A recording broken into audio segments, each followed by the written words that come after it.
You're listening to us on Economic Buzz. We still bring our discussion about sustaining palm oil sector in Indonesia with WWF. Again, thank you so much for Mr. IRWAN and WWF here in Indonesia to share very good professionally done video footage promoting about sustainable palm oil sector. Mr. IRWAN, thank you so much for sharing. I was very amazed and impressed. I thought you were sent me the file. It's just a movie trailer, but it is really good wrapped campaign in terms of making people aware that every single product they're consuming, even ice cream, soap, everything using palm oil. Is that the way the producer also would like to portray or describe, or try to portray the way people are living now? People have concern about this issue, but some other, they're even completely blind about this. Do you have ice cream with sustainable palm oil certification, blah blah blah, and then the guy said like, sustainable what? Is that also what is happening in Indonesia? I believe so. Many are still not this aware in terms of having this kind of issue. Exactly. As I mentioned earlier, that Indonesia is the largest consumer of the palm oil, primarily the cooking oil. But over the past 5 years, through the strong media campaign, we are emphasizing our consumer education in the consumer countries, in Europe primarily, and also US, and we're starting now in China and India.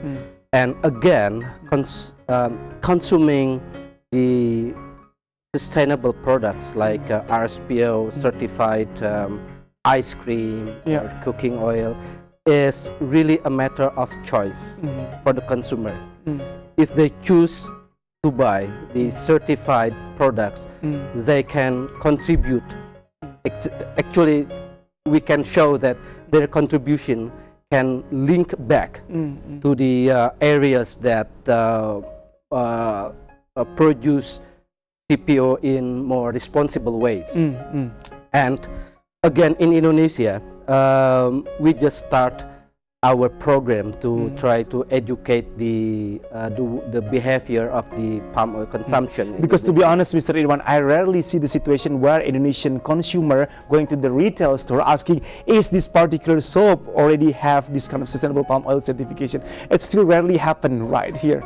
A couple of years ago, actually we started, and it was quite successful to make the first certified cooking oil in one of the giant retailer in Indonesia.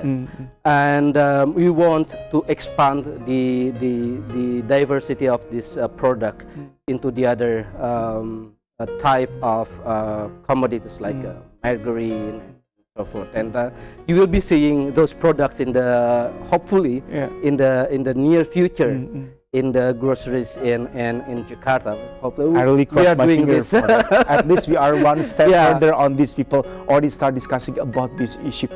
Is it only on the campaign, on the professionally wrapped promotional what do you call this, a PSA like this, or it is really happening when we talk about the global demand and the global market? Do you see this kind of increasing number of the international demand for this kind of sustainable palm oil?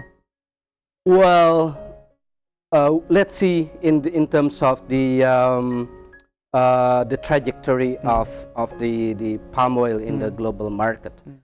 In the past 3 years, the situation was not really good, so the consumption declined, even though it's not really drastic, but there is a decline in consumption due to the economic crisis and so forth. But still, if we see along the trajectory of the palm oil market, this is very normal at this point. But in terms of the sustainability, the demand is truly increasing.